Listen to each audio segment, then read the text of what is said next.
Hello, welcome back to my vlog. Si Yalo Moto here. Maulan na, so back to vlogging tayo. Wala tayong magawa outdoor. So most of the time, nasa indoor tayo, magkakalkal tayo ng bike. Mag-share tayo ng mga items, kagaya nito, no? If Ducati fan ka, it's your time to get this thing, no? Kasi napakaganda niya. Yung pagka-green niya, yung pinaka parang mint green ang dating. Ang ganda sa mata. Hindi ko alam kung ma-justify ng camera, pero sa actual, ang cute talaga niya. So ito, made by New Era to. Nabili ko sa New Era and official license product ito, no? Initially, nakita ko to sa Thailand. I think nung November ata or February. Hindi, November. November, I'm sure, November. So November nasa Thailand na to. Sa Philippines wala pa. First time ko makita to sa Philippines, I think last month. Then that was the time na binili ko din siya. Ngayon ko lang siya nakita ulit. And naisipan ko i-vlog siya kasi hindi pa rin naman natatanggal yung tag niya. Sabi ko, bago ko muna alisin yung tag, i-share ko muna sa inyo. Kasi ako hindi naman ako Ducati enthusiast eh. Kumbaga, oo, I admire Ducati kasi kumbaga luxury brand yan eh, Italy, di ba? Parang wala pa ako sa punto na ganun. Kasi ako, JDM fanboy ako eh. Nag-start ako sa mga sasakyan, nagbuo ko ng mga JDMs. Then, nung nakita ko yung CB650 na e-clutch, nainganyo akong mag-try ng big bike. So, yun yung story ko. So, with that said, more on Japan parts talaga ako. And yung mga brands, kung napapansin nyo, from Honda, nag-Kawasaki, di ba? And to be honest, gusto ko din naman yung Ducati. Sino ba namang hindi, di ba? And siguro ito yung first Ducati, touch of Ducati at least, na magkakaroon ako. Siguro maybe in the future, kung papalarin, let's try. Kumbaga, hindi naman natin sinasara yung possibility, no? So, ayan, back to the Cup. So, New Era, famous brand. Matagal na tong brand na to. Matagal na din ako bumibili ng mga New Era. I think nasa 15 years na.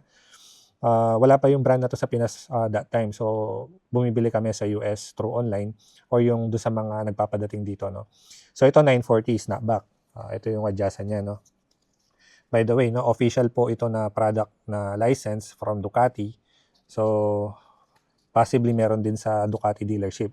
Ayun yung tag niya, no? Official license product. Then, ayan, New Era. Yung the usual na design ng New Era inside.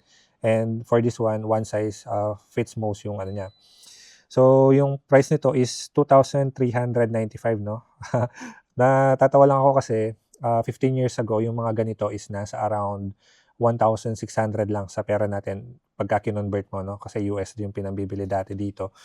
So, ang mahal na niya. Kumbaga, malayo na. Though, syempre, 15 years ago na yun. Medyo ano naman na kung ikukumpara mo yung pricing, no? So, pag binili mo to, heto siya. May mga tag na ganito.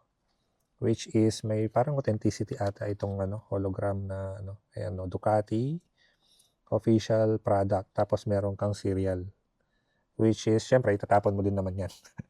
So, ayan. Gusto ko lang ipakita sa inyo yung quality, no? Nung nakita ko to sa Thailand, gustong-gusto ko siya actually. Ang ganda ng kulay.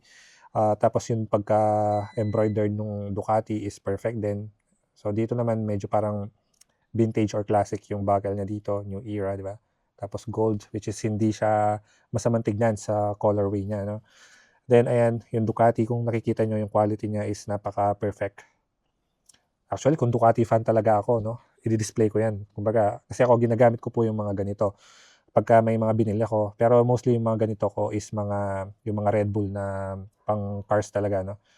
So, ayan siya. Kung nakikita nyo, kung nag-justify ba ng camera, napakaganda ng design niya. Kumbaga, para sa akin, perfect siya, no? To be honest. Kung lover ka ng mga cup, I think magugustuhan mo to. So, yun lang. We're back to vlogging kasi marami na tayong time indoors ngayon. Di tayo makapagkalkal ng sasakyan and makalabas-labas masyado, no? So, yun lang. Thank you. I'll see you on the next one.